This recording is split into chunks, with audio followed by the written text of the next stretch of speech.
E aí, gente, curte assistir documentários? Então fique ligado porque o Espaço Universitário está no ar. Aqui, a gente apresenta trabalhos em vídeo feitos por alunos de comunicação. Hoje vamos falar das lendas da internet, notícias falsas que todo mundo acha que é verdade. Isso mesmo, o trabalho é um web documentário produzido pelos alunos de jornalismo e rádio e TV da Fapcom.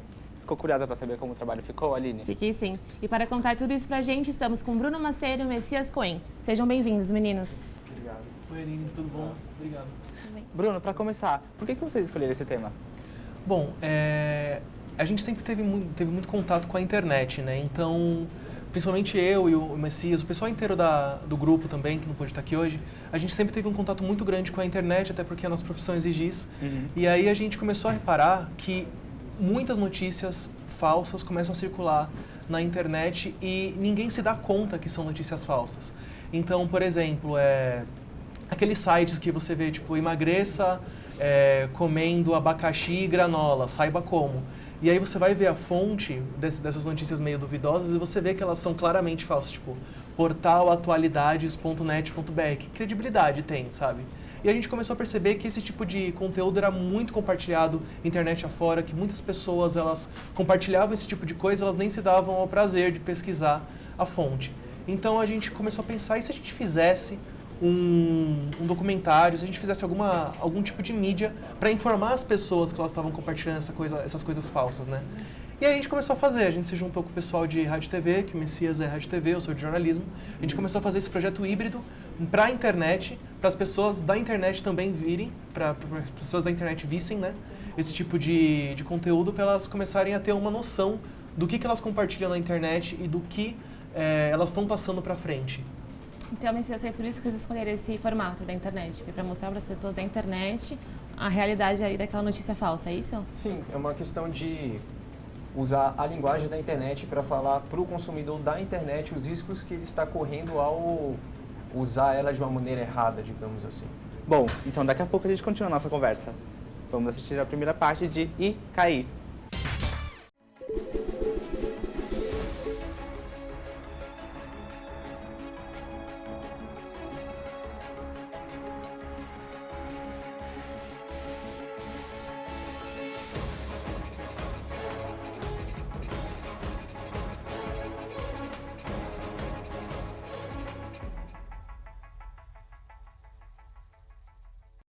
Foi postado uma vez num vídeo de uma menina de uns 10 anos nua no Facebook, onde um monte de gente estava criticando, compartilhando e comentando. Nisso começou a divulgar muito vídeo em vez das pessoas denunciarem. Com isso surgiu a ideia de criar uma campanha contra o consumo de pornografia infantil na internet.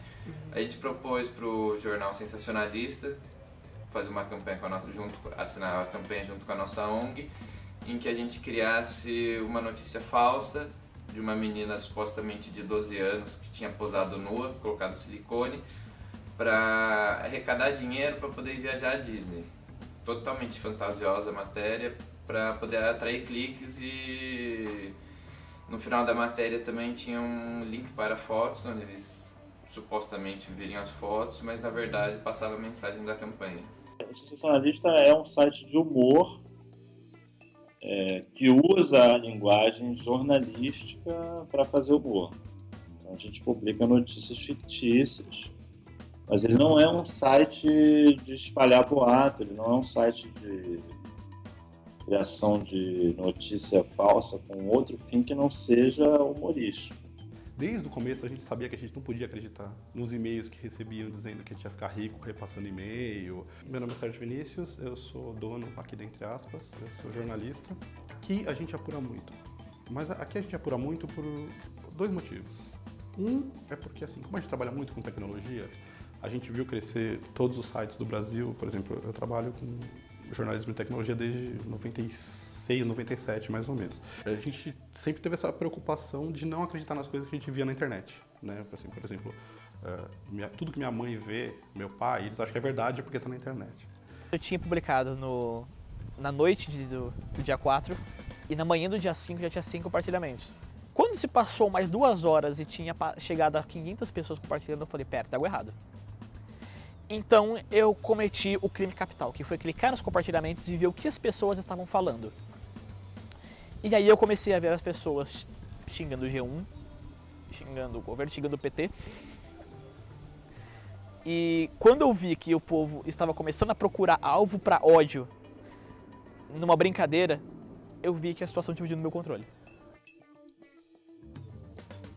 O que mudou agora foi só o meio, né? O que era espalhado por e-mail, agora é espalhado pelo Facebook, pelo Twitter, pelo WhatsApp agora, né? Tem muita coisa antiga que circulava em 2002, para agora começou a aparecer de novo no WhatsApp, como se fosse novidade, né? Na verdade, a capacidade de se espalhar boatos está totalmente ligada na capacidade de se criar informação na internet. Hoje, você pode falar em Facebook, você publica uma informação para 500 pessoas ou 1000 pessoas, dependendo de quantos amigos você tem. WhatsApp, você pode participar de vários grupos e disseminar informação para 100 pessoas em cada grupo.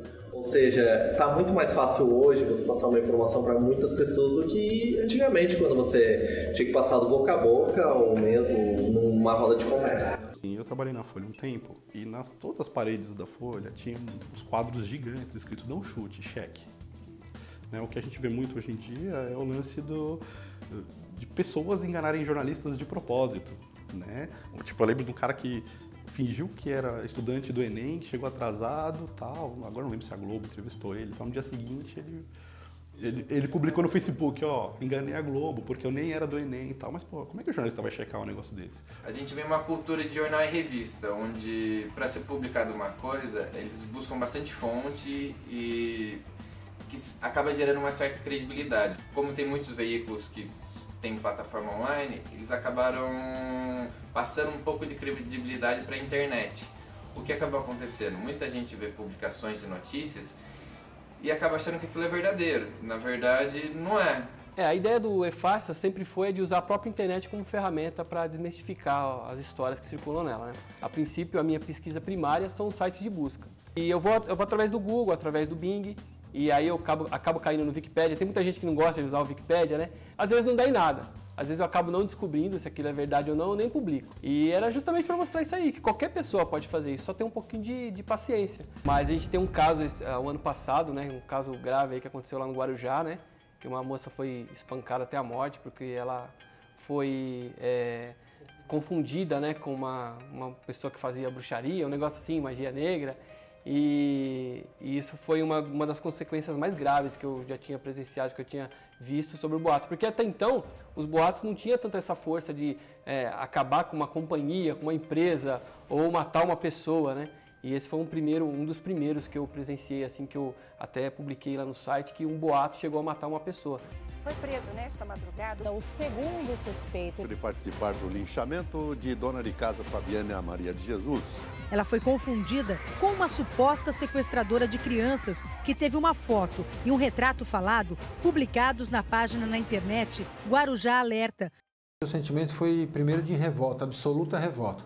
Uma injustiça tremenda que fizeram com uma mãe de família, uma filha, uma esposa.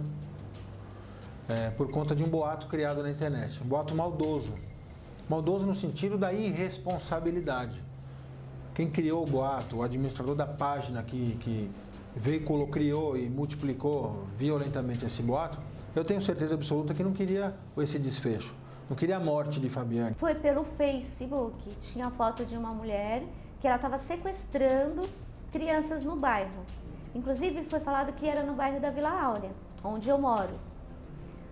Tudo bem, mas eu não dei muita importância para isso, né? Aí quando eu vim para o escritório, no outro dia, que o doutor Ayrton ligou e falou que não vinha para o escritório porque estava ajudando um amigo no Hospital Santa Amaro. Aí foi onde eu fiquei sabendo que tinham linchado a Fabiane de Jesus no Morrinho. Existem boatos feitos por maldade mesmo, para denegrir pessoas ou gente que não busca fonte. Hoje em dia qualquer pessoa pode montar um blog, só que não tem aquela responsabilidade de repassar a notícia. Com um clique você consegue passar uma informação verdadeira ou falsa a respeito de uma pessoa para milhões de pessoas, centenas de milhares de pessoas ou milhares de pessoas, que para reverter aquilo fica difícil, às vezes até impossível, a respeito daquela mentira ou até um fato verdadeiro que não precisava ser exposto. Então o advogado trabalha já há algum tempo com o advento da rede social, a força da rede social, principalmente o Facebook, nas questões de injúrias, calúnias, ofensas praticadas via a rede social. Não há crime, nosso arcabouço jurídico, né, no português claro, não existe no Código Penal ou numa lei específica uma conduta que seja compatível com a conduta dele que possa incriminá-lo.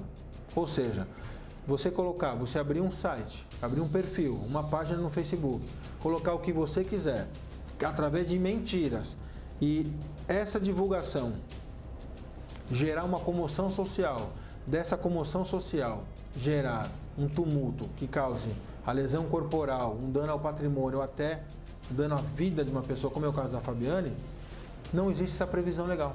Tipificar, a gente chama no direito, o tipo penal. O tipo penal é o seguinte, é o que está escrito, matar alguém. Isso é o tipo penal, tirar a vida de alguém. Não existe o tipo penal para a conduta de quem cria um site, divulga uma mentira, ou até uma verdade, no caso dele foi uma mentira, com uma consequência tão ruim.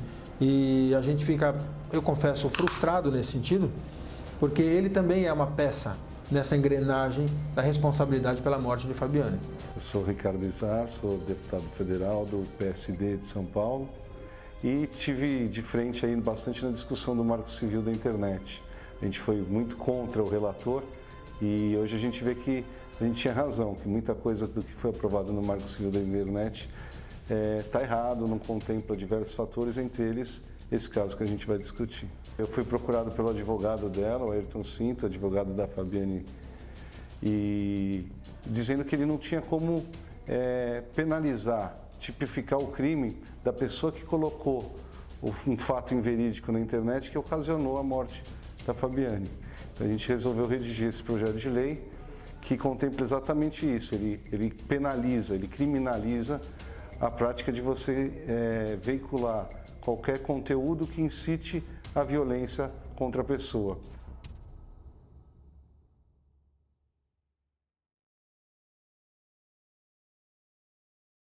Algumas pessoas entenderam que essa minha propositura e essa minha postura em relação a isso seria de censura.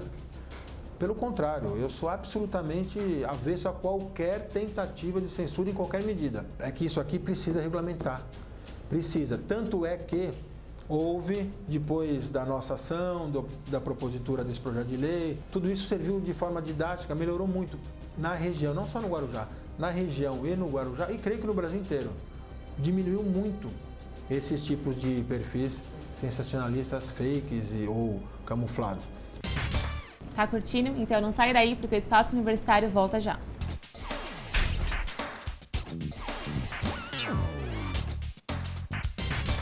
Estamos de volta hoje falando dos boatos e lendas da internet. Aquela notícia compartilhada que ninguém sabe se é verdade. Vamos continuar nossa entrevista com os autores de um doc sobre o tema. Bom, galera, quando a gente pensa em notícia fake, a gente lembra do sensacionalista, de informações engraçadas ou irônicas, mas eles resolveram fazer diferente. Por que vocês resolveram incluir um caso sério que acaba em morte? Então, Fred, é porque infelizmente existe outro lado da moeda. A gente aborda o sensacionalista dentro do nosso TCC, que é justamente para mostrar que o trabalho deles é voltado para humor. Eles são uma página que fazem humor, eles deixam isso muito bem, muito claro. E hoje em dia quase ninguém mais cai, é difícil alguém compartilhar uma notícia do sensacionalista pensando que é verdade, porque eles já são muito famosos. Mas existem as pessoas que infelizmente compartilham conteúdos de origem desconhecida e muitas vezes isso pode acabar influenciando a vida de alguma pessoa e nesse caso da pessoa do Guarujá aconteceu uma coisa trágica que ninguém esperava, né? Que foi ela ser assassinada por um boato que se originou de uma página da internet. E vocês acreditam que há um culpado para essas notícias falsas serem compartilhadas? Não sei, o usuário ou a própria internet?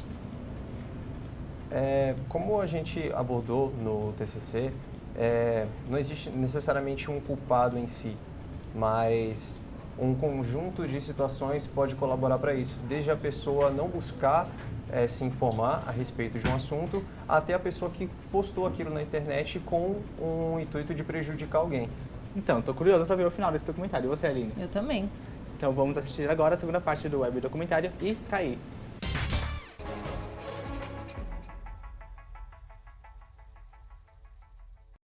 O que me deixava triste, e até hoje me deixa triste, é que o desmentido não tem a mesma força que o boato, né? O boato, quando ele estoura, milhares de pessoas compartilham e tal. E depois o disclaimer lá, o erramos, fica pequenininho ali embaixo. Alguns jornais deletam quando é online, tiram do ar, para ver se continua gerando lá clique e tal. E o desmentido não tem a mesma força. Isso era uma coisa que eu ficava muito triste, que eu queria que o desmentido tivesse a mesma força que o boato, né? Porque qual é a diferença entre o cara que fez a página, que juntou os nomes lá, juntou umas fotos, começou a colocar uns textos, do último que deu aquela paulada violenta na cabeça dela? A gente costuma desenhar um crime do início ao fim. E para saber se há responsabilidade, você retira uma parte desse filme do crime e vê se ele chega até o final. Se você tirar de todo esse cenário, toda essa história, o clique dele no Facebook, a Fabiane estaria hoje amamentando a filha dela, que completou 1 ano agora. Então ele é responsável, sim. Mas qual medida? Ele, criminalmente, em nenhuma medida, porque não há lei que preveja o ato dele, a atitude dele como crime.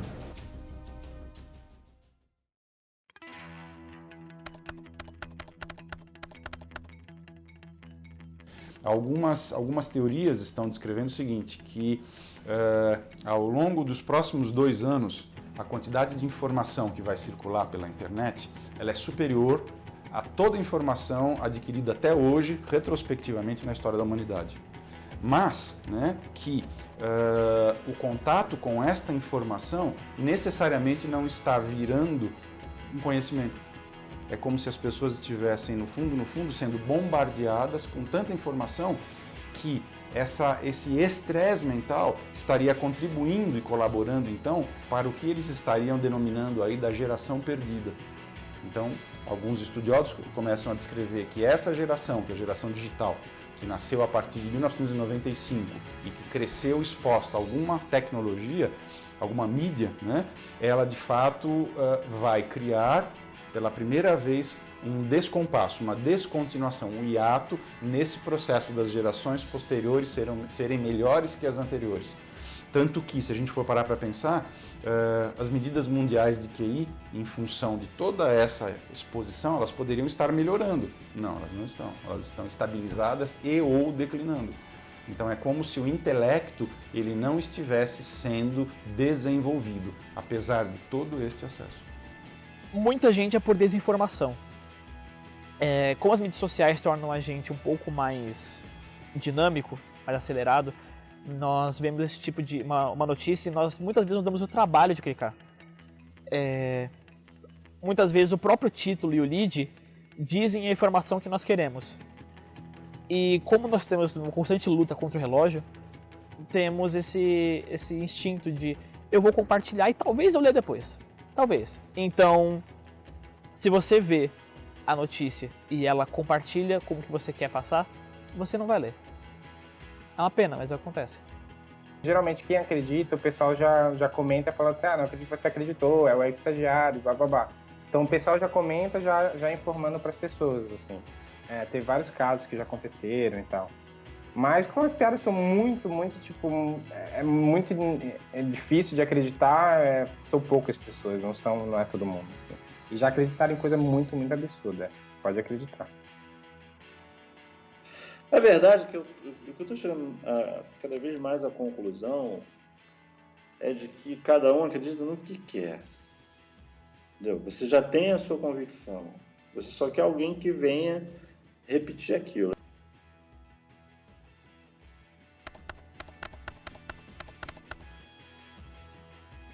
Uma necessidade muito grande de aceitação, é como se essas pessoas precisassem assegurar de qualquer forma um lugar ao sol, na medida em que elas não têm um carro para mostrar, um bom almoço para dividir com os outros, um bom namorado, uma boa namorada, não trabalham em um local muito bacana, então eles plantam mentiras. Muitas vezes, obviamente que você tem quadros que estão por detrás, quadros de psicopatologia que podem muitas vezes alavancar esse tipo de situação, mas de uma maneira geral é movido por um sentimento de você, muitas vezes, já que você não consegue entrar, você vai criar alguma condição para ser visto. Cara, eu acho que é porque foge um pouco da realidade, entendeu?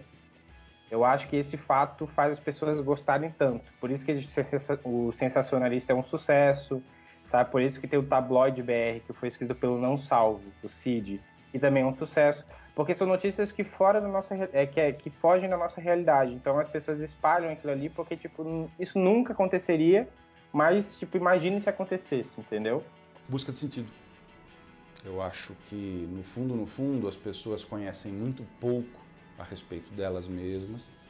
E na medida em que eu estou na internet escrevendo sobre mim mesmo, falando uma mentira, ou fazendo elogio, ou postando o prato maravilhoso que eu estou comendo, é como se aquilo te desse uma perspectiva indireta, claro, de você poder estar mais em contato com você mesmo. É como se as pessoas estivessem adormecidas ou anestesiadas. Então, essa tendência, na verdade, ela acaba sendo acentuada na internet, que no fundo, eu acho que isso começa a criar um padrão tão exagerado que a gente já começa a estudar como uma nova patologia do século XXI.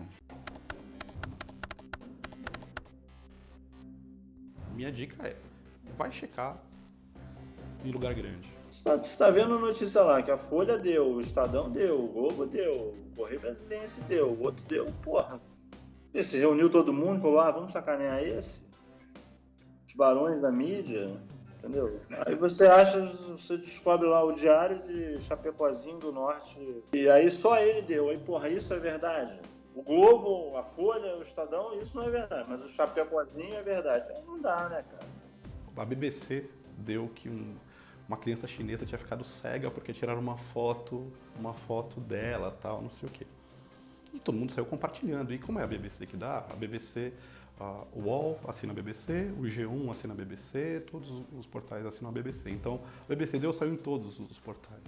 Aí você tá lá no Facebook, você vê um portal grande dando, você acredita e você sai compartilhando. E aí tem um site que chama iFarsa, assim. E ele falou, cara, era só dar uma pesquisada, eu entendo que tem a pressa e tal, mas o trabalho dele é só pela internet. Pegou, de onde a BBC tirou? Tirou de tal lugar. E aí, de onde tirou? De tal lugar. Até que chegou no Daily Mail, que a gente sempre fala que se a coisa é falsa, já saiu do Daily Mail, beleza. Todos os portais deram que era verdade. No dia seguinte, todos os sites que deram, aí tiveram tempo de entrevistar médico do Brasil, especialistas no assunto, e os médicos, todos que foram entrevistados, disseram a mesma coisa. Falaram, olha, então também não dá para dizer que cravar que é impossível, mas a chance disso ter acontecido é muitíssimo pequena. Claro que tem que checar, não estou isentando de culpa os jornalistas que cometem erros. Assim, a gente faz brincadeira com a Veja, mas é uma brincadeira. É incrível porque assim, as pessoas desconfiam muito do que é verdade e aceitam mentira com muita facilidade.